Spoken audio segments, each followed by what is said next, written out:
maintenant et à l'heure de notre mort. Amen, amen, alléluia.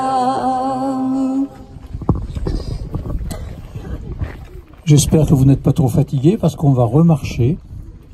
Voilà, donc on va, après avoir écouté le sens du couronnement, il nous sera redit par notre évêque, nous écouterons la parole de Dieu, puis après avoir couronné l'enfant et la Vierge Marie, nous partirons en procession dans le village, jusqu'à l'entrée dans la basilique.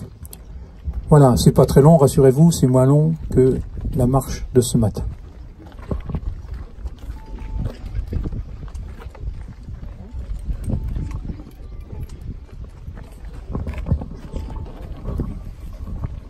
Au nom du Père, et du Fils, et du Saint-Esprit, la paix soit avec vous.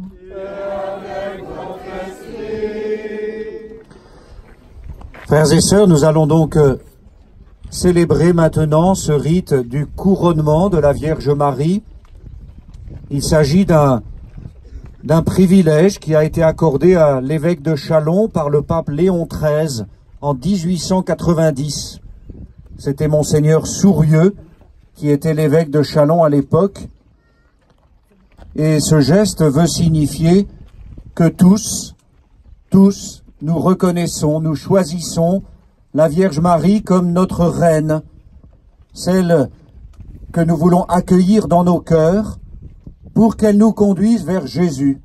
Ce Jésus qu'elle porte dans ses bras, comme cela est représenté sur la belle statue de Notre-Dame de l'Épine. Donc, ce geste du couronnement de la Vierge n'est pas une petite formalité comme cela en passant, mais vraiment quelque chose que nous pouvons vivre chacun dans le secret de notre cœur pour accueillir la Vierge Marie comme notre reine, notre mère, celle qui nous apprend à suivre Jésus et à mettre en pratique l'Évangile. Mettons-y toute la vérité de notre foi et de notre confiance.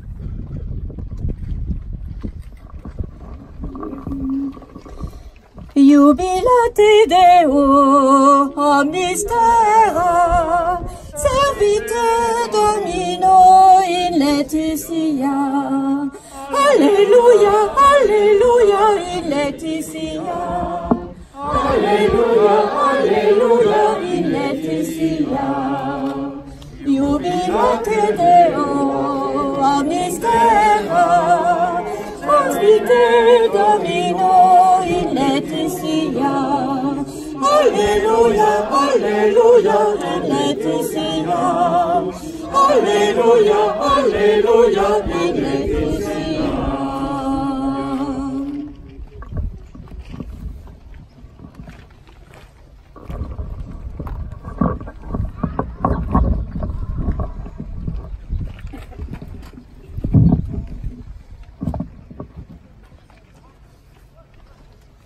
Lecture de l'Apocalypse de Saint Jean. Le sanctuaire de Dieu qui est dans le ciel s'ouvrit, et l'arche de son alliance apparut dans le sanctuaire. Un grand signe apparut dans le ciel, une femme ayant le soleil pour manteau, la lune sous les pieds, et sur la tête une couronne de 12 étoiles. Elle est enceinte, elle crie dans les douleurs et la torture d'un enfantement.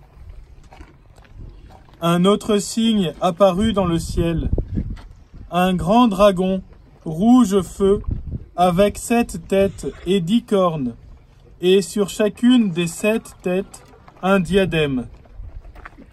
Sa queue, entraînant le tiers des étoiles du ciel, les précipita sur la terre.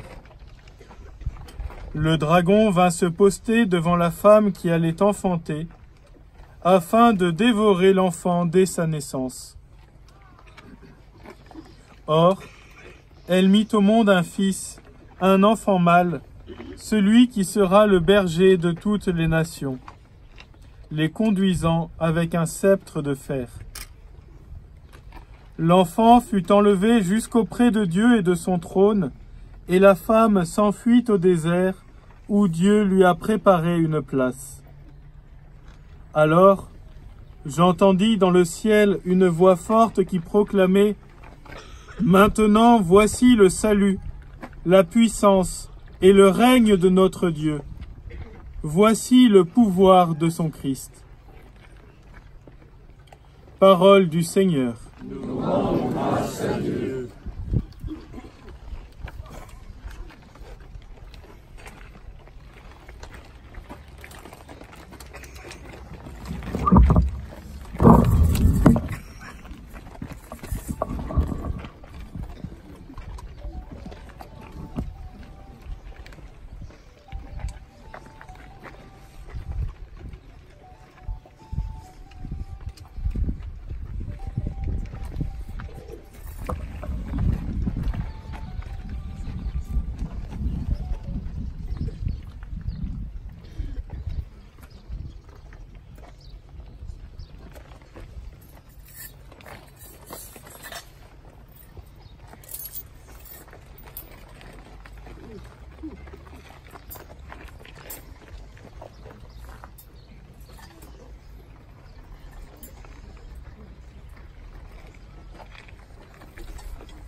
Prions. Dieu notre Père, dans la Vierge Marie, tu as donné à ton Église en pèlerinage sur la terre l'image de sa gloire à venir.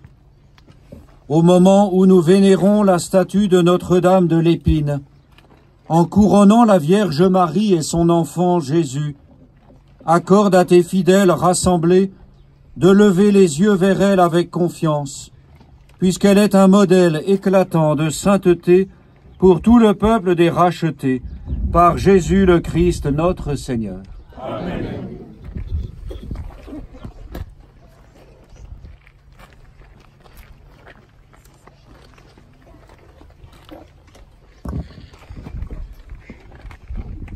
Pendant la procession, nous méditerons le 5e mystère glorieux. De votre pied virginal, vous écrasez la tête du serpent. Jésus a récompensé la sainteté de Marie. Il l'a faite reine de l'univers. Marie ne peut rien nous refuser si nous la prions de tout notre cœur.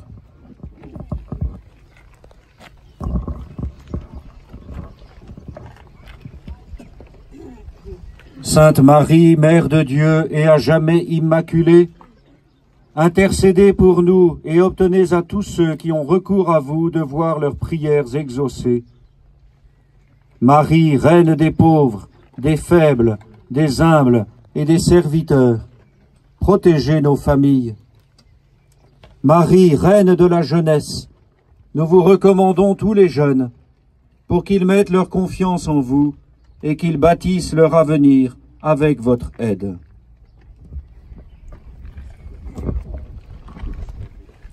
Nous allons donc maintenant partir en procession. D'abord la croix, les servants d'autel, puis notre évêque, les diacres, les prêtres, les scouts, la chorale et ensuite le reste du peuple de Dieu présent aujourd'hui à l'Épine.